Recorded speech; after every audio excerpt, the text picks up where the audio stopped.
the sales pitch for a long time was get the job, even if you don't love it, you'll get paid well, buy a house, and you probably even get a pension. It was like, okay, I'm gonna get some security. And that was the trade people were willing to make to let go of their dreams, their passion, their creativity. That's gone. It's long gone. So now the trade doesn't make sense. You dropped out of high school. Do you think you had that mindset as a teenager? I was really rebellious. And it's funny because for periods of my life, I was ashamed of being a high school dropout.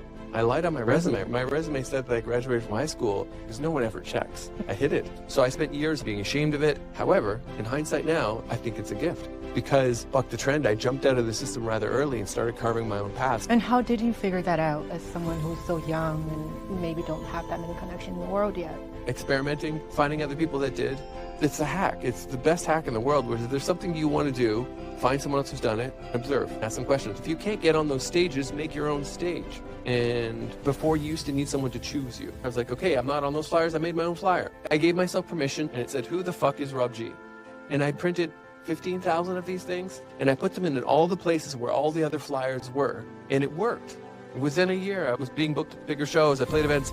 Daft Punk played this really crazy party in 1999 at the International Center, and I was on the flyer. I got booked for the show, and it's because I didn't ask for someone's permission. I made my own flyer, and I started putting my own name out there.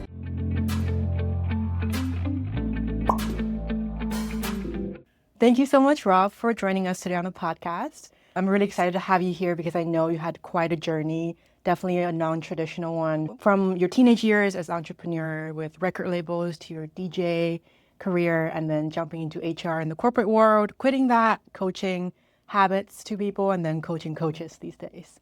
So I'm really excited to dive in. I always ask my guests this at the beginning of the podcast. On the scale of 0 to 10, how do you feel about leaving your 9 to 5? 0 being regretting and 10 being the best decision of your life? 20. 20. Okay. Like, How's no that? going back. Like I joke with friends that I will sell feet pictures before I will go back.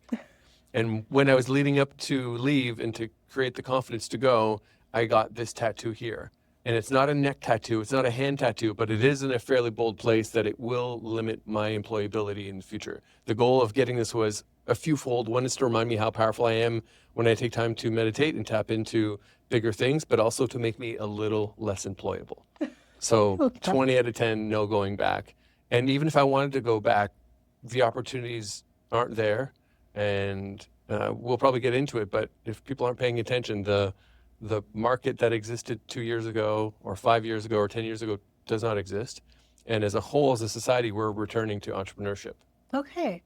I'm surprised to hear you say that because I know you had a like executive title. You were quite high up there in the corporate world, and even you think that the market is not the same. Like I know it's not the same for entry level people for sure, but even for like executive level, you think it's a similar story? Yes. Well, because there's less people required, and then you need a couple people overseeing a smaller team with AI.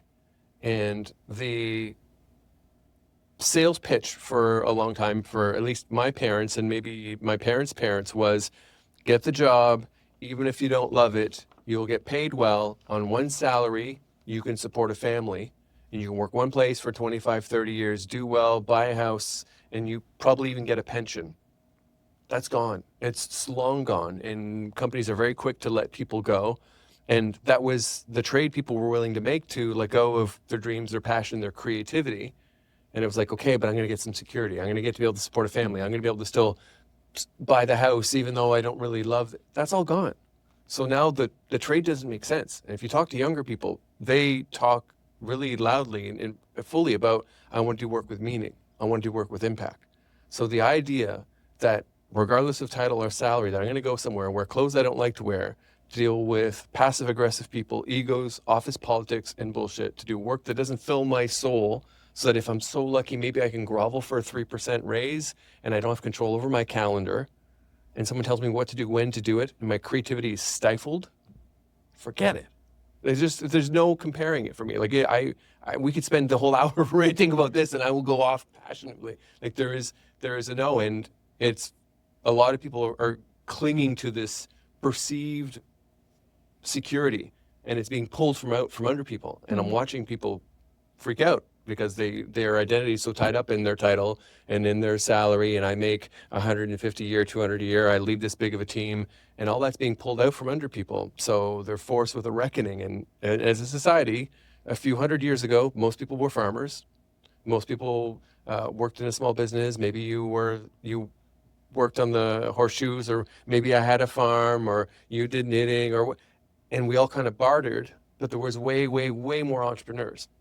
And then industrialization happened, and everyone was sold like, hey, come move to the city, forget your little thing, come work in a factory, come work here, and you're going to get paid well, it's stable, and those promises started to happen. But we're moving away from that centralization. We've definitely moved towards more decentralization, and we're moving into an entrepreneurship cycle, whether you want it or not. And it's going to be forced on a lot of people. It is currently being forced on a lot of people. We're seeing it with the layoffs. Yeah. So I might have strong opinions about this, possibly. I'd love to talk about this. Actually, I mean, that's later in my script, but like, forget the script. I'd love to talk about this because on the other side of the story, I think being on the entrepreneur journey myself for the past 2 years, you also realize a lot of things that are not being shown on social media, like the instability. Your paycheck is not going to come every month. Some month it's going to be crazy, some month it's going to be nothing. So you definitely don't have that stability or a secure sense of security either. So how do you deal with those kind of If that's the price to pay to have control over my creativity, my life, my time, my energy, and to not deal with people that are acting like children because they haven't gone to therapy and they're mad about who gets the corner office, I'll take that every day. Like, it's all a roll of the dice, but I get to roll the dice. You get to hold the dice, and you put in the effort, you work the extra hours, you deal with the ups and downs. At the end of the day, when you're building equity and revenue and impact, it's yours. You're not doing it for someone else. And I was let go in my 30s from a company in kind of short notice, like, hey, yeah, you're done. We don't think this is working out anymore. And because of my role as being head of people and culture and HR, I was the person delivering that news to people who are just mortified, like, oh, but I'm here for the stability of the paycheck. I'm here to not have to deal with that. So it's a trade I would make. And I think what you're saying, pre-AI, fair enough. I'll have this conversation with you. We can talk back and forth. I'll listen to you more. Now I'm not likely to listen, not with you, but like with someone else who maybe, let's say we're at a bar and we're arguing in that kind of environment where it's a bit more confrontational. I will argue profusely with you because the choice is almost not going to be there for people. People have been choosing what you're saying, like, okay, I don't have to deal with the ups and downs, some months good, some months, and that's no longer like people are being handed a piece of paper. There's hundreds of people today, they're sitting in an office being slid a piece of paper, they're being told over Zoom, sorry, we've made some restructures. So it's a choice that I would make. I would choose this decision. The other thing I would say too on this, like I joked earlier about people who haven't gone to therapy or dealt with their traumas, being an entrepreneur is the craziest self-development journey on the planet. And a lot of people start off by building a business without realizing this, like, oh, I have to face all my stuff, my unresolved issues with my mom, the stuff with my dad, the stuff, like there's nowhere to hide from it. And I would prefer to face it, to deal with it. And it allows me to be a better human, a better friend, a better parent, to just enjoy this whole journey than be in a job waiting to see if I'm the next one to get laid off while hiding behind my shields and my unprocessed crap, dealing with a bunch of other people who haven't dealt with their nonsense. And there's a book, oh my gosh, I'm not going to forget the book. Oh, it's gone. I'll credit the person who mentioned this book to me. His name's Massimo Bacchus. He's a friend, previous client. And the premise of the book is that everyone especially in the information world and the office jobs, has two jobs. And job number one is what's on your job title. Like, I have to do this, I have to deliver this, I have to sort this data, I have to help the project management team. Like, there's the duties. Everyone's second job is ensuring that no one else at work realizes that I'm an idiot or incompetent and unable to do my job. This, like, keeping up the facade and the weight of that. Dear God, the weight of that. So, yeah, it's difficult. It's hard. You're forced to face your stuff. But I don't think a lot of people are going to have the choice. As the economy continues to evolve, AI continues to come in, things shift, people are going to be forced, whether they want to or not, to have to figure out what does creating my own impact, what does creating my own revenue, what does creating my own value look like without a job. Yeah, I agree. Because when something that I didn't think I would experience, but I did, was an ego death. I was hiding behind the job title, established, data science, being AI involved in this whole world and have 6-figure salaries, all of that. But when that's all gone, like, who am I without my job title? And that's what I had to go through. And I didn't think I had such a big ego. So, and you talked about, I know, going through your things like therapy as part of the preparation for leaving that world behind or for being laid off. What are some of the other things like financial aspect? You have 2 kids. How would you prepare like the financial aspect of especially the first like year that's going to be really, really hard? What would you do? As much money as you can save, and as much money as you can put away to give yourself a runway. There's someone I met at a business retreat last week in Bali who shared this quote. This resonated with so many people there, and it was ringing in my ears, which is, when you stop needing money is when you'll make it the most. And if you're starting your business from a place of scarcity, from a place of fear of like, how am I going to pay rent next month? How am I going to support the kids next month? How am I going to pay my mortgage? It's going to drastically limit your ability to take the bold moves that you need to take to put yourself out there, to build your business, to pitch ideas, to iterate, to tweak. So definitely, absolutely save some kind of money, create some nest egg, give yourself a 6-month, a year, whatever kind of runway you can build yourself. And then 2, understand that we all have a money floor and a money ceiling. And this idea that there's a minimum amount that you are willing to make each month for you to feel safe. And if you're not making that amount, there's like, you will go above and beyond. And I've had this conversation with people, and when someone's like, oh yeah, if I'm not making that much money this month, I'll pick up shifts as a security guard. I'll do this other stuff because this is my minimum amount. And we also all have money ceilings. Like, this is an amount that if I make close this amount or more than this amount, I no longer feel safe. And we will sabotage ourselves if we close that, and realize that we all have scripts as far as like, what is my minimum, what is my maximum. And as you're starting your business, yes to saving money, yes to getting financially safe in a runway, but get really honest with yourself, with your stories with money, your relationship with money, and how you interact with it, because we all have money stories and they drive our behavior. Yeah. What do you think is like a minimum amount of money saved on a per month basis? Obviously, everybody has different living standard and lifestyles. I do it more in months. Like I'm sure you have 6 months or 12 months of your living, and I can't give them an amount because we live in Toronto. Toronto's a pretty expensive city. It is. What you need to live here versus if you're living on the beach in Mexico, or the business retreat I was at, I met a bunch of nomads. Some of them live in Thailand, some of them live in Bali. The cost of living is drastically lower. So getting really clear on what you need for 6 or 12 months of living, I think is the way I would go about it. And then also reevaluate. What are things that you need or don't need if you're younger and are able to live somewhere where the cost of living is drastically reduced and that doesn't impact your ability to build your business? Those are things worth looking at. Yeah. And do you think entrepreneurship is for everyone? This is a fun question. For me, that's like asking, do I think everyone's creative? It's the way Do you think entrepreneurship is a synonym for creative? They both require solving problems, and the entrepreneurs that succeed solve problems in a creative way and are willing to continue trying to solve problems. And I think we're all born creative, and that's eroded from us. And I think everyone has the ability to be an entrepreneur. But then if you look at, depending on the kind of upbringing you have, so my fiance is Chinese, and what was reinforced and normal and acceptable growing up as a kid for her compared to me is quite different. For her, she got a lot of do as you're told, we know what's best, you listen, follow the rules, color within the lines. So everyone has that. But then if you go to a school where it's line up when the bell rings, sit at your workstation, wait until your turn to talk, raise your hand and ask for permission even to go to the toilet. And then we go through this schooling system for however many years and then go to jobs where it's the same kind of thing as far as like, don't rock the boat, don't speak up. So I think everyone has the ability to be an entrepreneur, but most people have been indoctrinated into losing. I'm so sorry. There's a bit of a running joke there where I'm going to address this. Please don't cut this. I live my life very notification free and having things turned off, and to be hyper-focused. I have undiagnosed ADHD. I'm very confident of it. And my phone being able to interrupt me can like ruin hours and hours of work. So one of the things on my life guiding principles is I can ignore my phone 4 hours without it having a negative impact to my life or my business. However, it drives my partner nuts. And because her and my kids will try to reach out to me and I'm unreachable. And it's caused very understandable rifts with my family. So I've just recently been playing with the settings on my phone so that I could have it turned on, but only they're supposed to come through. But apparently some other random call came through. So I'm sorry for that.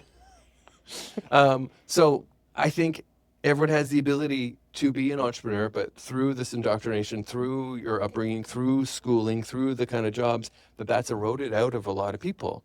So the idea that I'm going to go and I have to figure out how to save money, how to solve problems, how to get my message out there, how to do sales in a way that I don't feel gross, all of this stuff is tough. So I think everyone has the ability to, but I think for most people it's been kind of eroded out of them, and it's a matter of trying to figure that out and relearn or maybe unlearn some things so that they can be able to be an entrepreneur successfully.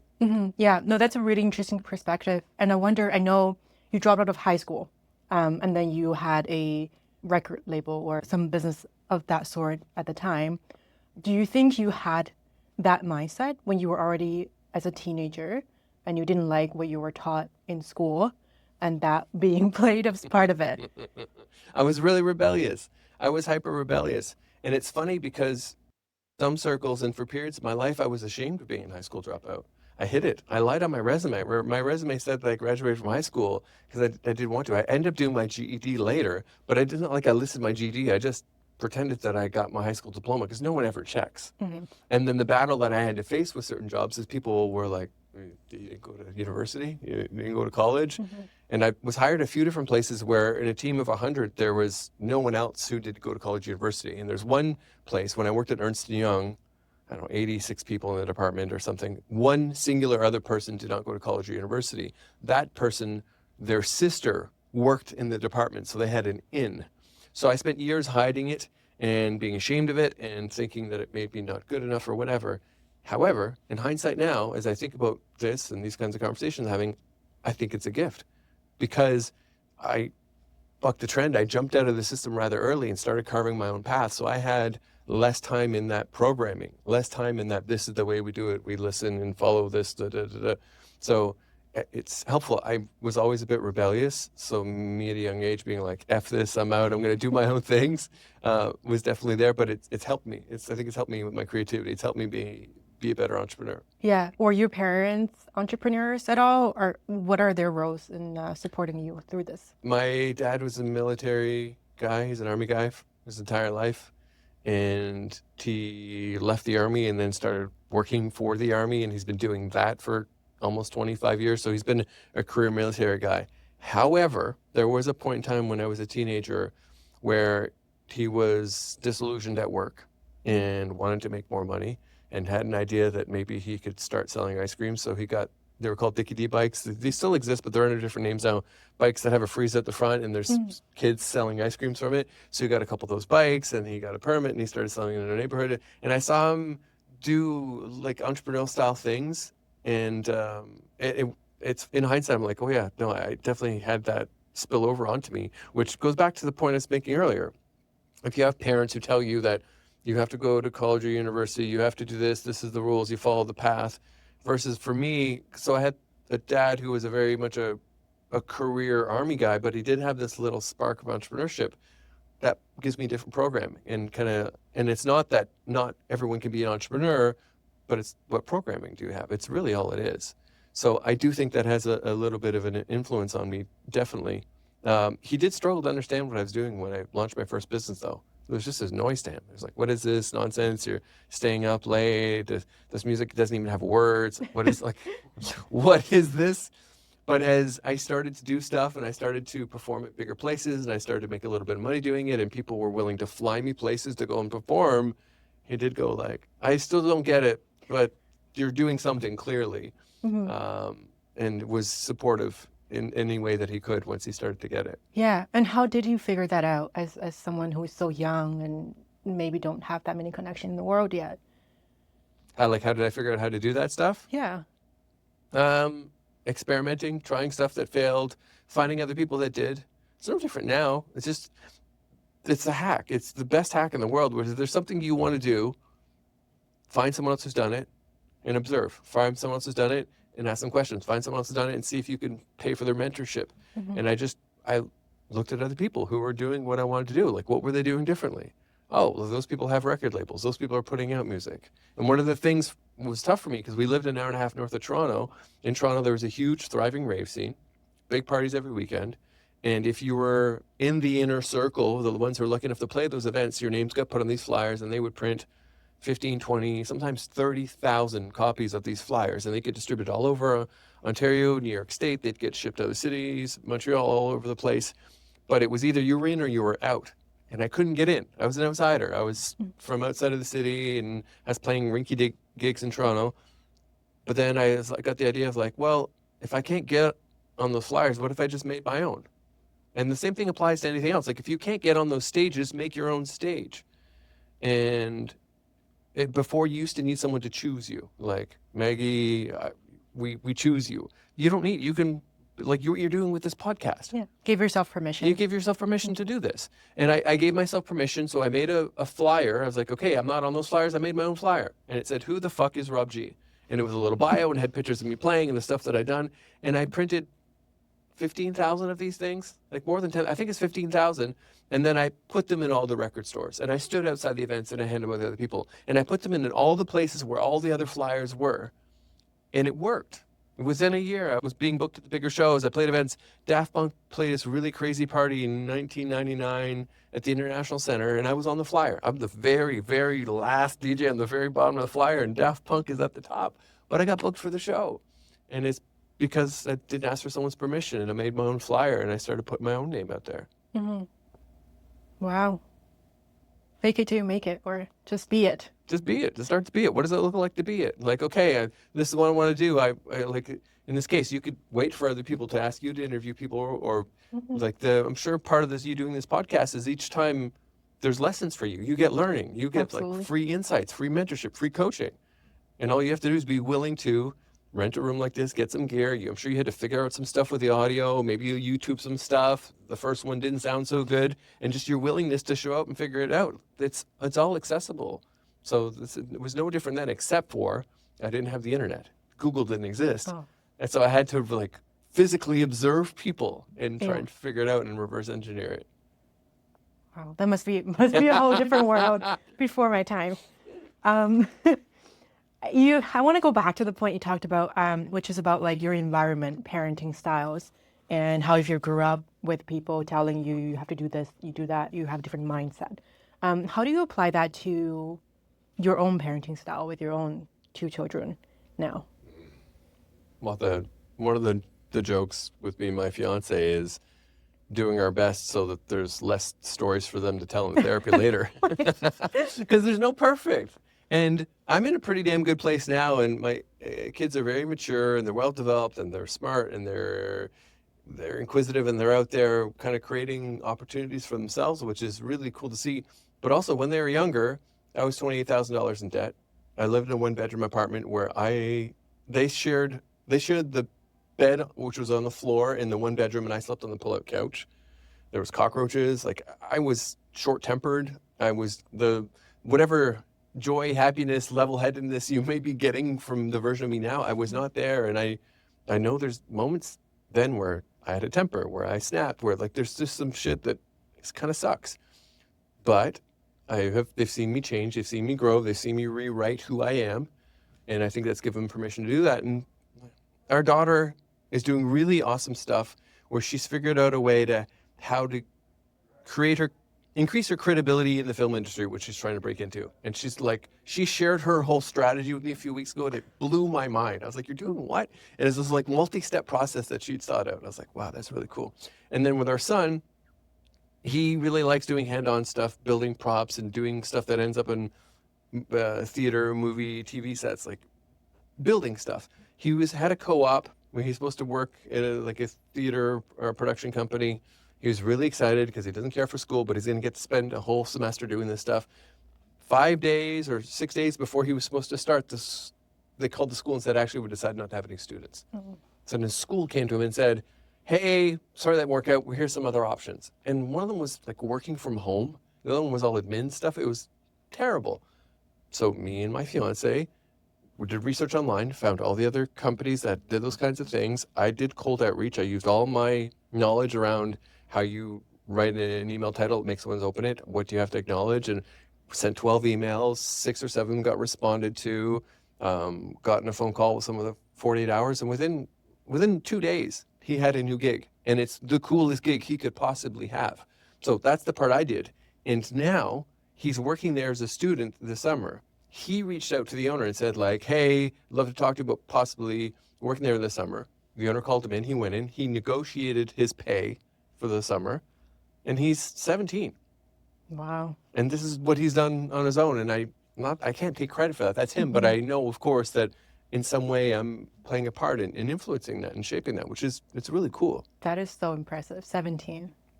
High school. Yes. High school ages. Yeah.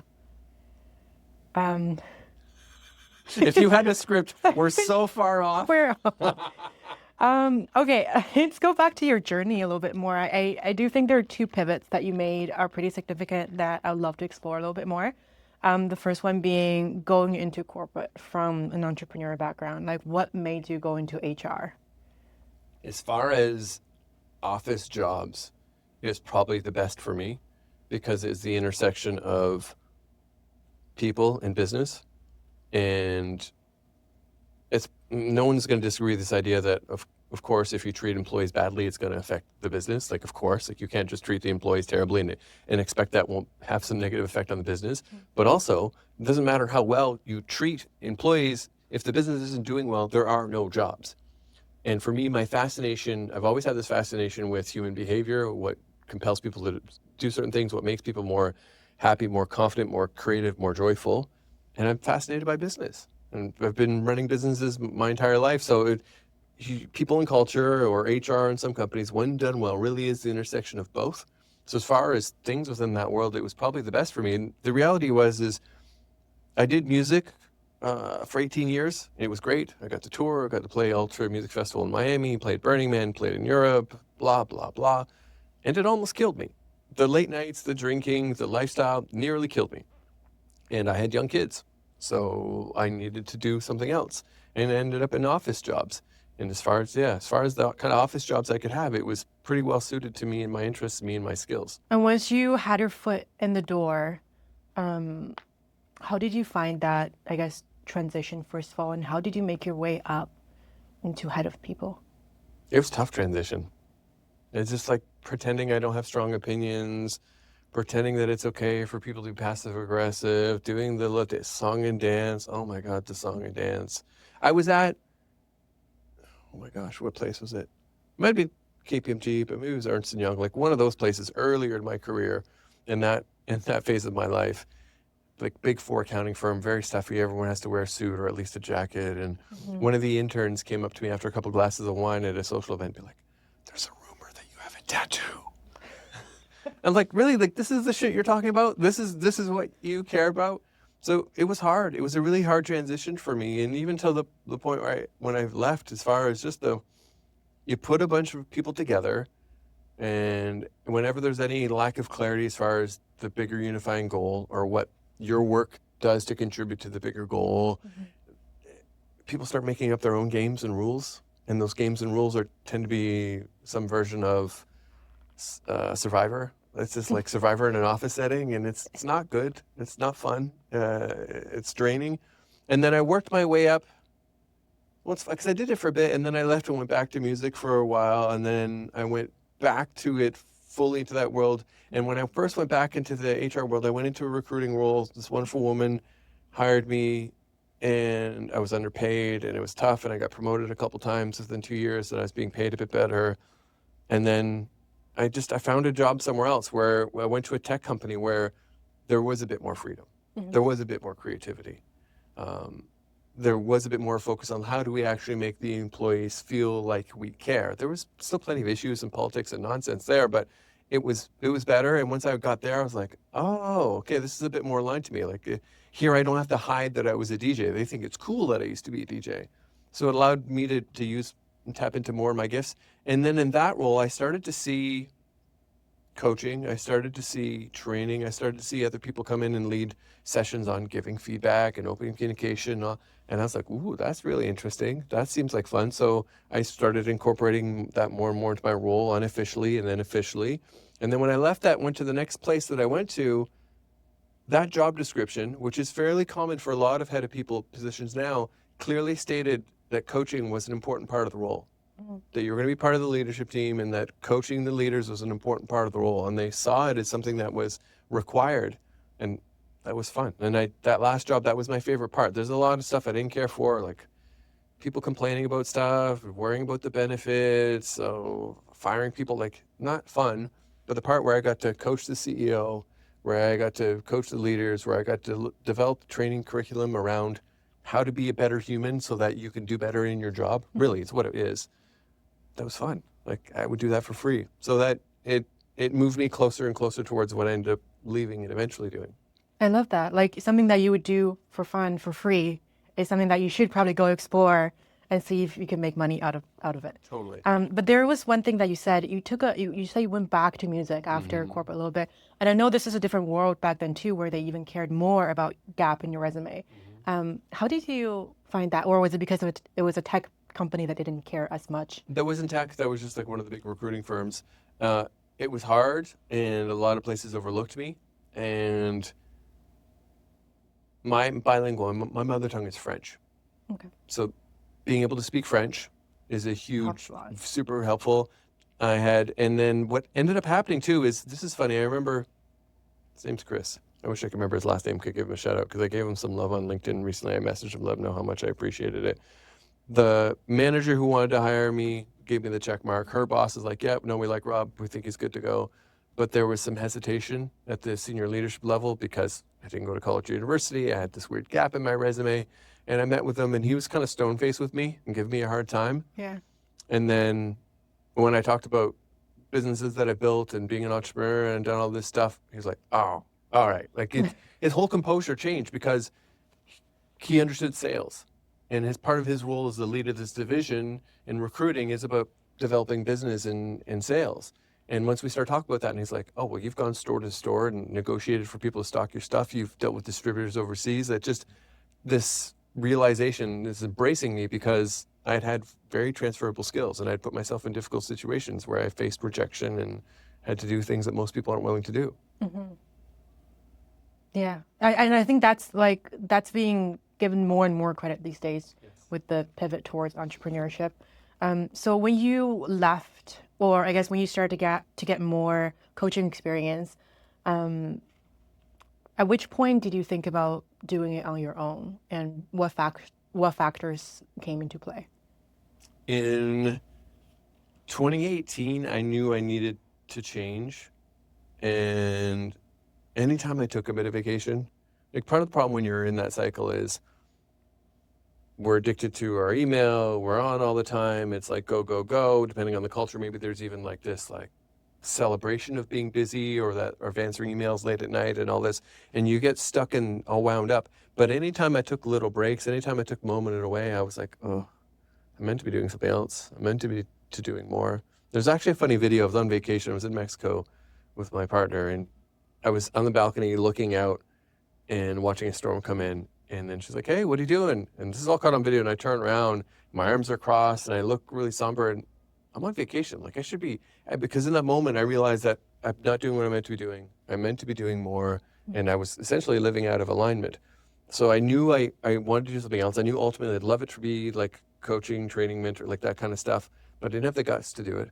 So I went back to what was familiar. And there's a saying, it's probably actually a Tony Robbins thing, which is history before mystery, which is humans, we tend to go to what's familiar versus the unknown. Okay. So I went back to music, and I started making music again. And I played Tremblant Music Festival in BC, and I DJed at Burning Man again, and I started releasing some music. And it was at Burning Man in 2019 where I had the aha, I was like, I'm avoiding what I'm meant to be doing.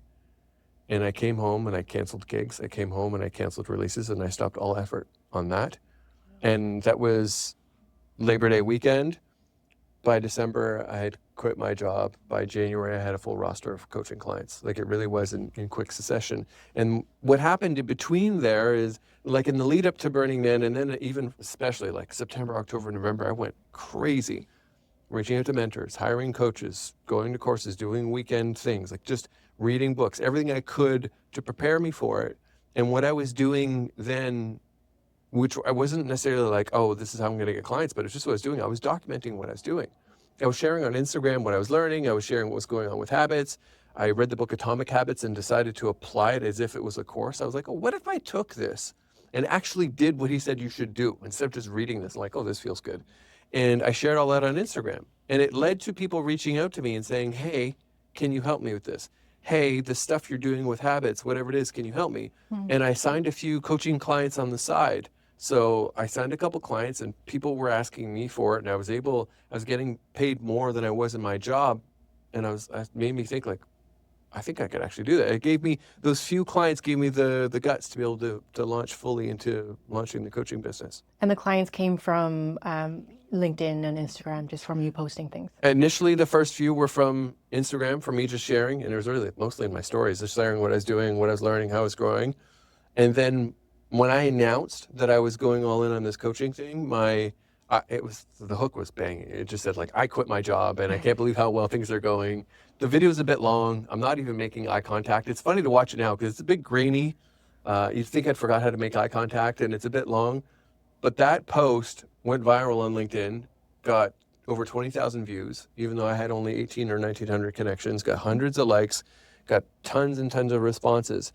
And I signed a dozen clients off of that post. I signed my first international client off of that post. Because of that post, I had to quit my job a month earlier than planned. And again, it was because me just willing to boldly, bravely put myself out there. I wasn't meek about it. I think a lot of people, they make this transition and there's like hesitancy, and you talk about the ego death you go through. So there's like, I'm doing this thing, like maybe tell some people just like, but I was like, I'm doing this. I'm so damn excited. This is why.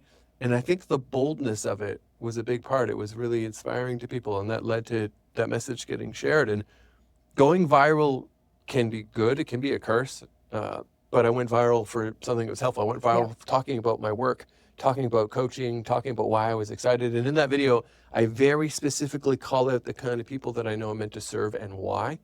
Speaking of identity, I spoke to their identities, and that really resonated with folks. How did you find the type of people that you were trying to speak to? How did I figure that out? How did you find the niche, I guess, yeah. Oh, because at the time, it wasn't even like it was like the niche was, it was more about what people would call psychographics, the way you see the world, your values, what's important to you. And I think I described it as driven people who've already done a lot of work on themselves. They have all the ingredients. They just need my help getting over the finish line. And I just talked about their traits and their values and what makes them kind of who they are as a human. And it meant that my clients were a mix. And like one led a creative firm. The other one was an office manager, like totally different people. So it wasn't very niche-y, but I spoke to the human. I spoke to the heart and the identity of the people that I wanted to serve. And that, like, then who I served evolved a couple more times after that, but it was always listening to the market and paying attention to what was working and what wasn't, and adjusting accordingly. Yeah. I love how we're talking about demographic or like a social profiling now, because I have 3 personas here that I would love for you to, like, these are people that are listening to this podcast. So it would be really applicable to them if you could help them out in their specific situations. Okay. The first one is Sarah. Sarah is very successful. Sarah is a finance professional in her 30s. She is she has the golden handcuff on. So she has a great career path, making great money, stable career, but her Sunday nights are filled with dread. She is unfulfilled. She wants more, but she feels trapped. What would you say if she's listening right now? She feels trapped by her, lifestyle, responsibilities, the money you can bring in. What would you tell her? 2 pieces of advice. One is to create space around that job and to turn notifications off in the evening and put her phone away, like create physical time, because it's very easy when you're in that kind of a role, in a senior role with the high pay where you feel like I have to be on all the time, and there is no time for her to think about, to play with what we're going to talk about next, as far as like, where can you go with this? So just creating parameters for her, where on the weekends at this time of the evening, she's not going to be tapped in, and to just be present when she's at work and to be like on at work, but to draw a line. And then what you do with that time is find an intersection. There's like 3 buckets. One is, what are things that she absolutely enjoys doing, loves to do, would do for free, super fulfilling, make that list. Next is a list of what are things that people will be willing to pay her for, what are problems people have, what are things that people already ask her for advice on. That's a really great way to find who you might be able to help. Like, what are things people to ask about? For most people, there's something that they're known to be good at or an expert in, or people kind of seek you out, figure that out. And then the third one is what people are willing to pay for, because you can be really damn good at helping students, and students can always ask you for help, but students don't tend to have money. So triangulating between those three, and then from there, use some of that time that you've carved out because you've created a bit of boundaries between your life and your work life to start, like, okay, it's really about get the first client. It's not about build the first business. It's not about replacing your salary. It's not about a 10K, 20K month. Get one person to pay you. And at first, it might be, actually, you might even do the first one for free. Whatever it is you might do, and she's in finance, so maybe she's helping someone with their finances. Who knows what it is, or maybe it has nothing to do with that. But maybe you work with someone for free for a testimonial, and then you try and get that first dollar. And then it's about increments, because I think it's hard for people to make that leap from the golden handcuffs because it's the title, it's the pay. Maybe they even have, some people even have per diems or like car expenses. Like, there's all these things that add up that make it, like, your cell phone's paid for, all this stuff. So yeah, I'd think about it in increments, and those would be some of the first steps I'd say to Sarah. Yeah, I think for her, it's the fear that she's going to lose everything that she has worked for, and taking that complete pivot, that first step. How would you distinguish for her, like, some of the real risks as opposed to fear-based thinking? Real risks meaning what? Like financial risks? Like, yeah, I guess, like, not actually making money for your first year, lose your house, like some of the actual real risks. That's why for me it's probably more incremental. There's two approaches. I've talked about this before, but I think the first person I heard this from is Rich Litvin. And if I'm going to say this, I think he's the one who deserves credit, which is there's two different approaches. One is the Viking approach, and one is the Spider-Man approach. I'm a lot more of a Viking. I'm a burn the boats kind of person, which is like, if I'm doing this, I'm burning this down, which means, for anyone who hasn't heard the analogy before, if you're not familiar with it, Vikings were known for, when they landed somewhere and they were attacking, they set their boats on fire. So the only way they were going to get home is if they conquered and won the battle, because there was no ships to go back to.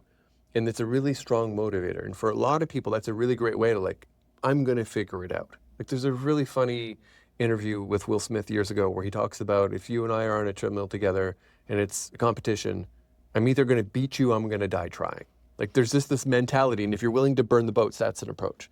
For Sarah, and for a lot of people listening, that's not an approach that works. That's scary, that's overwhelming, that's never going to work. That's just guaranteed anxiety attack. So, okay, the flip is the Spider-Man approach, which is Spider-Man. If anyone is listening doesn't know Spider-Man, I'm not a big Spider-Man fan, but I watched the cartoons as a kid. But Spider-Man always clings to a new building before he lets go of the last one. And then he clings to a new building, then he lets go of the last one. So with this, it is about, so first create the time, then figure out where she might be able to provide value, then work with someone to be able to get some feedback and testimonials, then work with someone to get paid a little bit. And it's this, like, increments of building the new thing before fully letting go.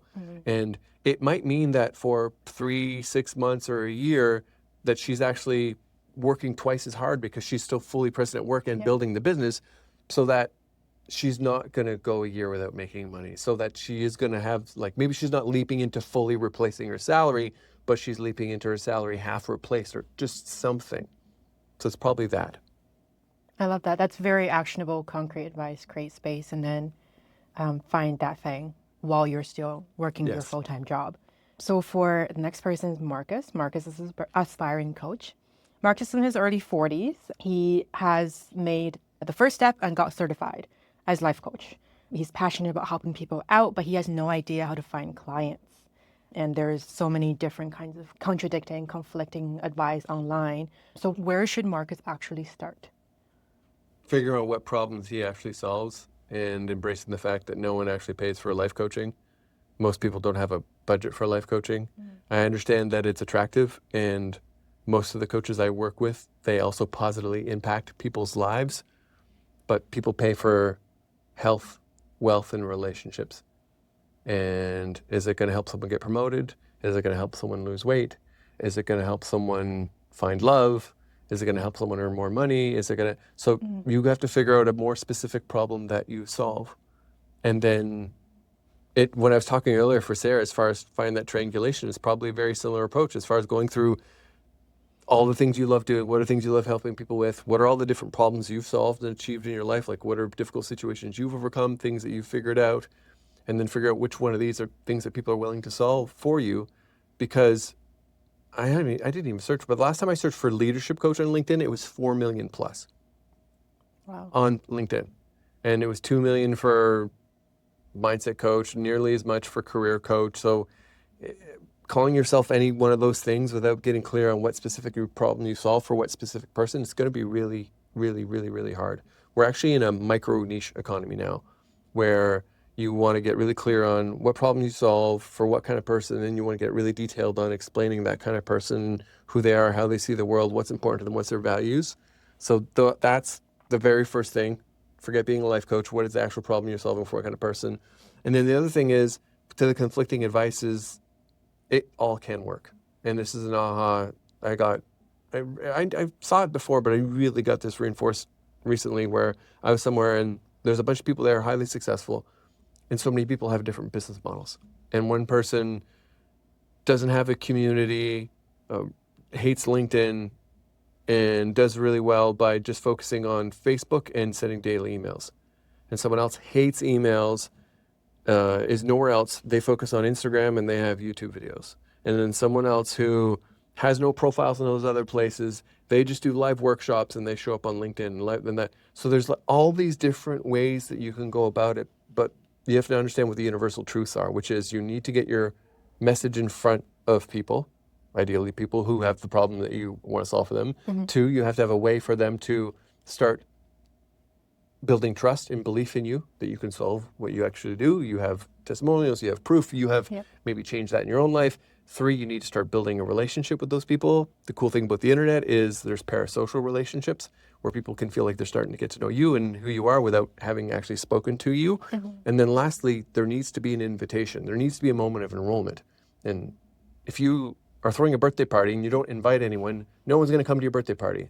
So you need to get comfortable with understanding, asking people to sign up for your thing, asking people if they're interested, asking people if they want your help, inviting people to a phone call, whatever those moments are. And there's a journey that people need to go through. Those would be some of the first things. I could keep talking as far as helping Marcus, but I think those would be the first things that I would say to him. Okay, yeah. And I know you said this either in our intro call or I saw it somewhere online, that the coaches who are really good and care a lot often struggle the most with getting their messages out. Can you elaborate a little bit on that, and how would you bridge that gap? So, especially the ones I love to work with, and it's a kind of profession that calls people that care a lot, people that have a big heart, people that care about impact, people who want to do work with meaning. And the coaches who are really damn good at helping people solve their problems, get out of their own way, achieve whatever thing, are often not also really great at getting their message out. And the reason why is that can feel salesy, that can feel icky, that can feel pushy.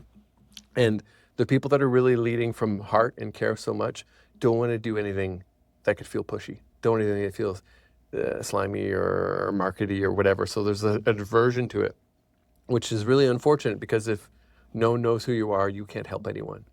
So knowing that, and for that, what I do is I start with just changing the words. It is, if you go through all of my content and all of my videos and all of my posts and all my newsletters, it is rare that you'll hear me use the word sales and marketing. I talk about getting your message out. Mm-hmm. I talk about getting the message out.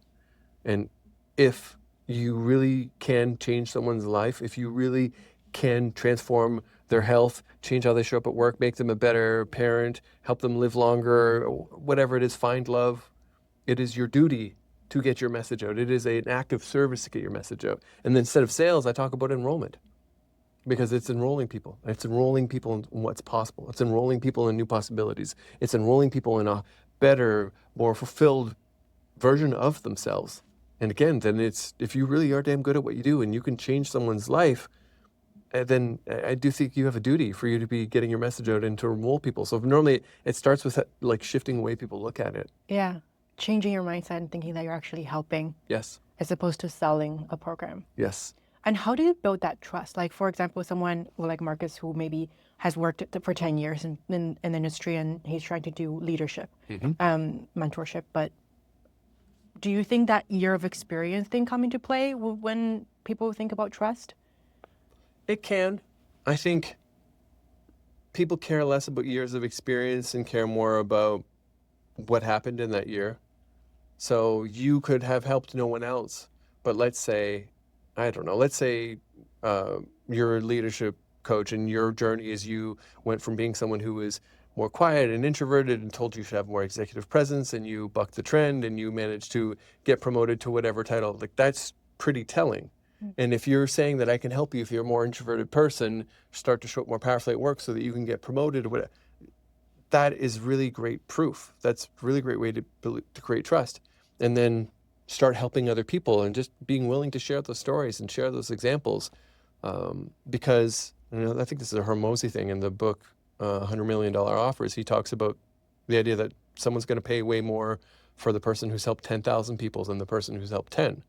Right? Like, if you go to a dentist and she's helped 10,000 people do root canals, or there's me and I've done one root canal. Well, who you're going to trust and who you're willing to not just trust, but pay more for. But for when you're starting out, maybe it's only your own transformation at first that you have to show for it, and know that it builds from there. Yeah. I don't know, the other piece too, and it's worth saying, like I mentioned earlier about relationships and parasocial relationships. If I'm going to work with you as a coach, and you're actually going to help me, I need to tell you what I'm afraid of. I need to talk to you about the mistakes I've made. I need to talk to you about the things that I maybe feel a little bit of shame about. I need to feel comfortable. And if I don't know anything about you, it's really damn hard to do. And therapists, it's totally different, because therapists aren't allowed. Like, there's a whole different relationship. Like, they have to almost remain like a blank slate. And a therapist can't be out there talking about their story. But if you're a coach, and you're willing to share some of the difficult things you've been through, some of the changes you've made, some of the mistakes you've made, and you allow us to get to know you through the words and the message that you're sharing online, then that starts to create trust with people, and people are more likely to open up to you, and then you're actually able to help them. I love that. I think social media is a big part these days, for sure. And it opens doors to a lot of people. Yes. And my third persona, actually, I think we already covered, because someone who has already had their foot in the door, but is looking to expand and scale, but doesn't want to sound salesy, getting the message out, like you said. So I think we can skip that. Great. There was a lot of really, really good moments on the podcast, and I would like to just wrap things up. What's the biggest mindset shift that you see coaches need to make when they're transitioning from helping people to building a sustainable business? I have met hundreds of coaches in person and spoken to thousands of coaches on Zoom, online, etc. And there is one common denominator for all the successful ones. And by success, I mean they have built a business that is doing well financially, but they're also having massive impact. And I've yet to find a single exception to the rule. Every single one of them have either previously worked in sales and marketing and then translated those skills to building their coaching business, used to have a previous business where they had to get clients and enroll clients, and then took those skills and applied it to their business, or 3, got really serious about investing time, energy, money, and effort into getting their message out and learning how they can put a message out that they feel proud of, and learning how they can do enrollment in a way that feels good for them. There's no exception around it. And you can pretend you're like, oh, but I just want the message to spread and I just want it to be great. You have a feel-good hobby, and we can set the clock until you have to go back to work, or until you have to shut down shop and feel quite bad about it. And it is a necessary component of the business. And I've just seen enough data now to know that there's 3 paths. And if you don't have one of the first 2, cool. There are mentors, there are books, there's YouTubes, there's courses. There's no endless amounts of ways for you to do it, but you need to do it if you want this to be a real business. I agree. Tell us about your October event. I know last year it was a 1-day in-person event where people flew in from all over the world, and you're doing this year as a 2-day event. If people are interested in learning more about your business, growth habit, and talking to you as a coach, how can they reach out? So Let's answer the first one because it's boring, and we talk about the event because that's exciting. I want to end maybe on that energy. Okay. If you're curious and want to learn more about me and what I do, growthhabit.org. It's my website. I publish a newsletter full of helpful things. There's resources and tools and stuff on there, and you'll find quite helpful. LinkedIn is my main online hang, so LinkedIn is a good place to find me.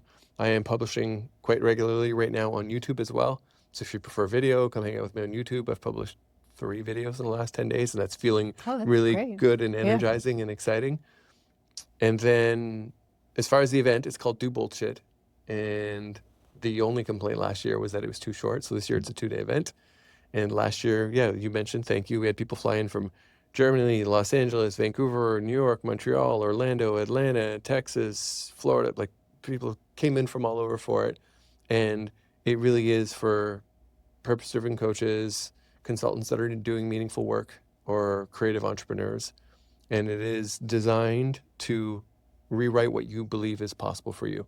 It's a very, and it's an event, but I prefer to call it an experience. And it's capped at 80 people. We're over a third of the tickets are already sold. And we already have people, again, coming in from the UK, the US, Germany, like people are flying in for it. And if that is interesting to you, you can go to dobullshit.com and check out the event details there.